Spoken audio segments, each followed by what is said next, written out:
All right, let's try this again. Hopefully this is working. I don't know exactly what happened, but regardless, somebody tell me if I've got a sound. Somebody can tell me. Anybody, just post something. Nia, can you go to advancedmedicine.com? Yep. And you'll see the live stream coming through there, and you should be able to see if people are saying that it's coming through just on the homepage, advancedmedicine.com. If I've got confirmation, as soon as I have confirmation that you guys can hear me, we're going to go ahead and I'm going to tell you this. This is something that wasn't planned.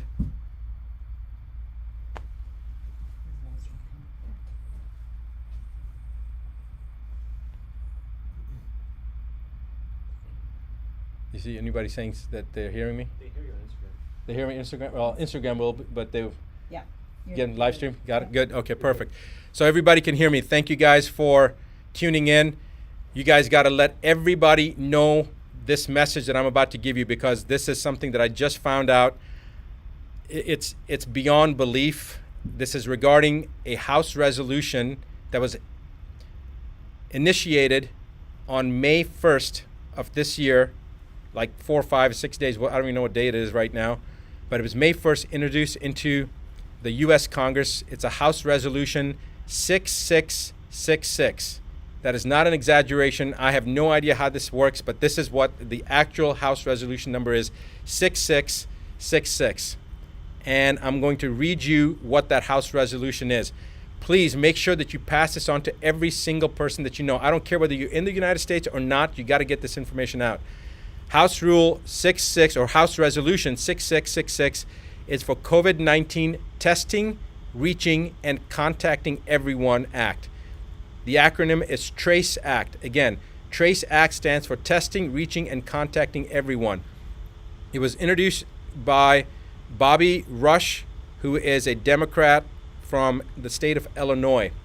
And they have introduced this bill into the House, and they're going to roll this out from a testing standpoint in Ventura County, California, which happens to be where I'm at right now.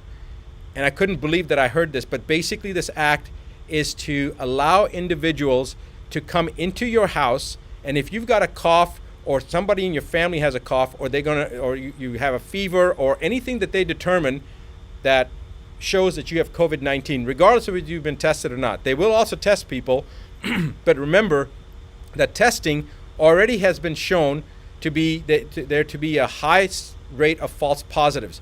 False positives meaning you don't have COVID-19, but the test shows it's false positive. It's showing up as positive, so they call it a false positive. We already know from the studies previously done as far back as 1984, but as recently as 2018, that individuals that did not have COVID-19 or coronavirus, even in the cat model, cats that had never been exposed to coronavirus, tested positive if they had had a flu shot, if they had the trivalent or the covalent flu shot.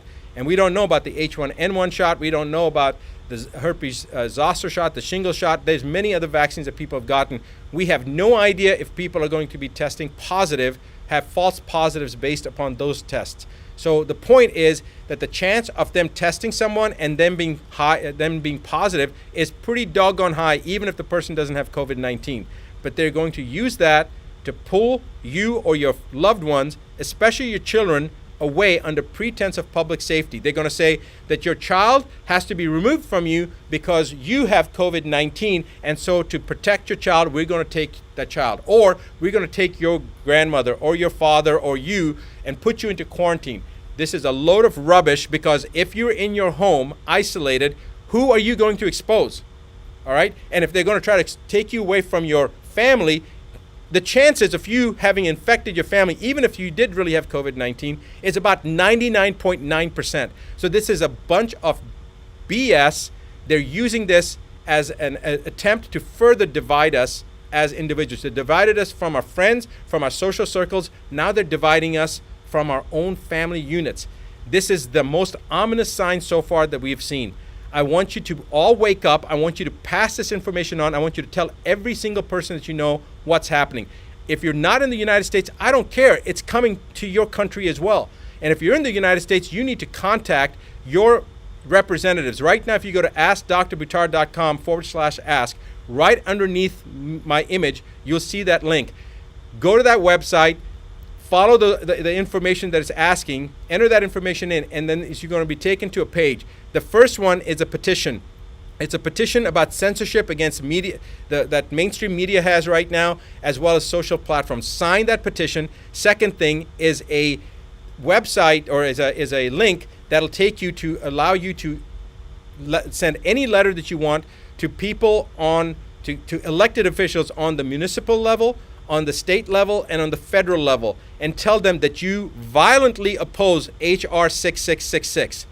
Every single person needs to do that right now. You don't have to even know your House members or your representatives or your governor or your mayor. You don't have to have any information. That link that we have, all you do is type in your name, your email address, and then click on your zip code, and it will automatically find your elected officials, and with one letter you'll get it to every single person. It's actually going to work for Australia, and it's also going to work I think Australia, UK, and Canada. I think it's coming down the pipeline. Right now it may only be working for the US, but our plan is within the next couple of days it will work for elected officials in Australia, in Canada, in the UK, and in the US. For right now it's in the US. So write down that you oppose HR 6666, the TRACE Act, the testing, I'm so flustered right now I can't even think. What was it? Testing, Reaching, and Contacting Everyone Act.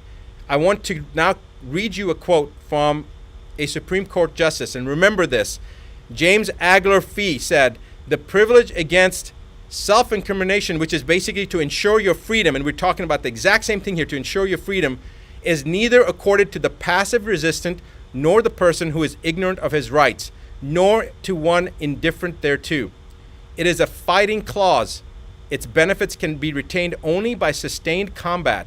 It cannot be retained by attorney or solicitor. It is valid only when insisted upon by a belligerent claimant in person, the one who is persuaded by honeyed words or moral suasion to testify or produce, rather than to make a last-ditch stand to ensure their own freedom, simply loses the protection. He must refuse to answer or produce, and against all odds." Now, it goes on. You guys can look up the quote yourself. Judge James Agler Fee, a Supreme Court justice. I want you to remember that this is how it all begins. Do not sit still. Let everyone in your social network know. Pass this on, pay it forward, because tomorrow it could be your family, in your county, in your state, this is going to happen. If you're in Ventura County, California right now, you need to do something today, because if you don't, tomorrow it's going to be your child or your parent or your spouse that's going to be removed. It's going to be your brother or your sister. So you need to do something right now. I will be back this coming Monday, like I am every Monday evening, New York time, 8:15 p.m. Central, 8:15 p.m. New York time, to do my regular live broadcast. So guys, join me, and I'll see you then. It is time to wake up. It certainly is. Do what needs to be done.